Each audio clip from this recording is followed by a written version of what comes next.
You know, so many of us are using these incredible AI tools every single day. But have you ever stopped to wonder what's actually happening behind the screen? How does a simple question you type in suddenly become a poem, or a piece of code, or even an image? Well, in this explainer, we're going to pull back the curtain and see how the magic really works. ChatGPT, Copilot, Llama, you've probably heard these names, right? Maybe you even use them every day for writing, for coding, for creating stuff. And here's the thing. While they all have different names, the core technology making them tick is often the very same. And that's our starting point. Yeah, that's the multi-million-dollar question, isn't it?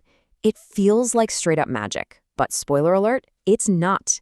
It's some seriously clever technology, and in the next few minutes, you're going to understand the core concepts that make it all possible.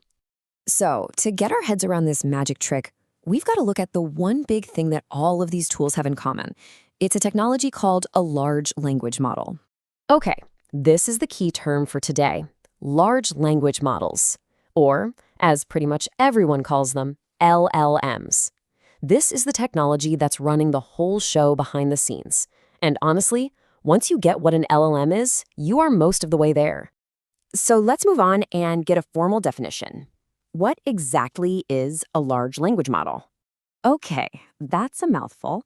A deep learning neural network. A lot of jargon in there, but don't let it scare you off.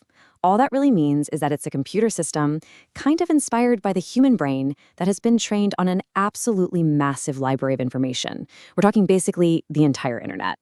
So let's boil all that complex stuff down to four simple things an LLM actually does. First, it gets what you're saying, in plain English. Second, it can take a huge amount of info and summarize it. Third, it can create something brand new, something original. And fourth, and this is really at the heart of it all, it's always just predicting what the next logical word or idea should be. Right, so every powerful machine needs an engine, yeah? Well, for an LLM, that engine is something called a transformer model. And folks, this is the real game changer. This is the architectural breakthrough that made all of this possible. So think of it this way. If the LLM is the whole car, the transformer model is that super advanced, revolutionary engine inside that makes it go. This specific architecture is what makes these models so incredibly powerful compared to older types of AI. And this really hits the nail on the head. This is the secret sauce. A transformer doesn't just look at individual words. It understands context. It tracks the relationships between all the words in a sentence to grasp the actual meaning. That's why you can ask it these really complex questions and get coherent answers back. At its heart, a transformer's job is actually pretty simple. It transforms one thing into another.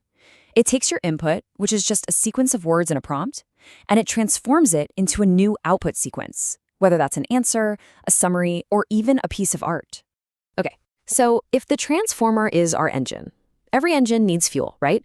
And for an LLM, that fuel is just an unimaginable amount of data. This whole learning phase has a name. It's called pre-training. The model is shown vast portions of the internet, text, books, articles, you name it. And it learns the patterns, the grammar, the facts, and all the little nuances of human language all by itself. After all that, it's pre-trained and ready for us to use with simple, everyday language. So, we know what an LLM is and we know how it learns. But why does any of this matter?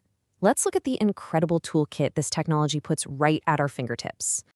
And this is where it gets really practical. I mean, from writing emails and summarizing those dense reports to generating computer code and creating stunning artwork, the applications are just incredibly diverse.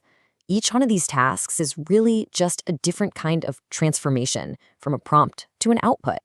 So we've seen that at their core, these transformer models are engines for turning one thing into another, a question into an answer, an idea into an image. It makes you wonder, as they get more and more powerful, what else will they learn to transform? Our jobs? Our creativity? Our world? That's the real question.